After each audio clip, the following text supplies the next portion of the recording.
if you want to enhance your security on Discord, removing all devices from your account is a crucial step. Follow these simple steps to manage your devices effectively. Step 1. Open Discord.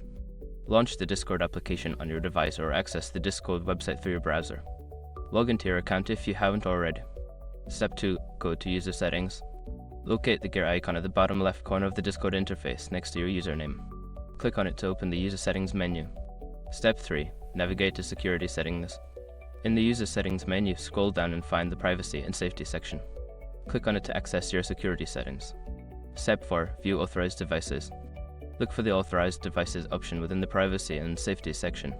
Click on it to see a list of devices that have access to your Discord account. Step 5. Remove old devices. Review the list of authorized devices. For any device you no longer use or recognize, click the Remove button next to it. Confirm the action if prompted. By following these steps, you can successfully remove old devices from your Discord security settings, ensuring your account remains secure. Regularly checking your authorized devices is a good practice for maintaining your online safety.